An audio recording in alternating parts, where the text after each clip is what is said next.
বন্ধুরা, কেমন আছো তোমরা সবাই? আশা করি সবাই খুব ভালো আছো আর আমিও ভালো আছি। আমার নতুন একটা ভিডিওতে তোমাদের সবাইকে অনেক স্বাগত। তো চলো কন্টিনিউ ভিডিওটা দেখতে থাকো। আশা করি আজকের এই ভিডিওটা দেখতে তোমাদের সবার খুব ভালো লাগবে। চলো শুরু করা যাক ভিডিওটা। আমি কিন্তু সকাল সকাল ঘুম থেকে উঠে পড়েছি, উঠে এখন বসে গেছি চা খেতে। চাটা আগে খেয়ে নিই, তারপর মিষ্টি কিন্তু সকালে ঘুম থেকে উঠে গেছে। ওকে কিন্তু মা নিয়ে এখন খেলা করাচ্ছে। তো ও এখন এই দেখো খেলছে, ঘুম থেকে উঠেছে তো ওর মন মেজাজ একদম ভালো নেই। এই দেখো মামনি কৌটো নিয়ে বসে গেছে এখন খেলতে।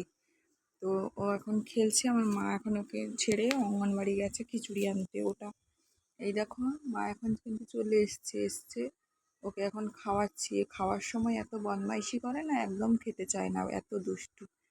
তারপরে কিন্তু আমি ওই মুড়ি খাওয়ার জন্য একটু আলু ভাজা করেছিলাম, ওইটা নিয়ে এই দেখো কি করছে, দেখো চেয়ারে বসছে আলু ভাজা খাচ্ছে আর ফেলছে। এই দেখো এত বদমাইশ হয়েছে না, কি বলবো। হাঁটতে পেরেছে তো এখন শুধু এদিক সেদিক দৌড়ে পালাবে।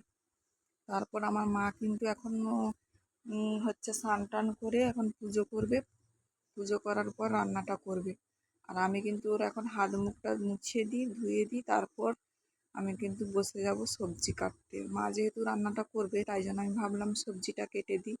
আজকে রান্না হবে কিন্তু কুমড়ো আর ঢ্যাঁড়স মাছ দিয়ে টক হবে, আর হচ্ছে পটল ভাজা হবে, আর একটা সবজির তরকারি হবে। আর মিষ্টি যেহেতু এইসব খাবে না, ওর জন্য একটু ডাল করব।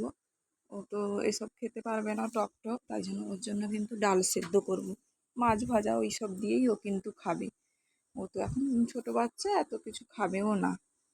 তো যাই হোক, তারপরে কিন্তু 12টা বেজে গেছিলো। আমি ওকে তেল টেল মাখিয়ে এই দেখো মাখিয়ে স্নান টান করিয়ে দিব।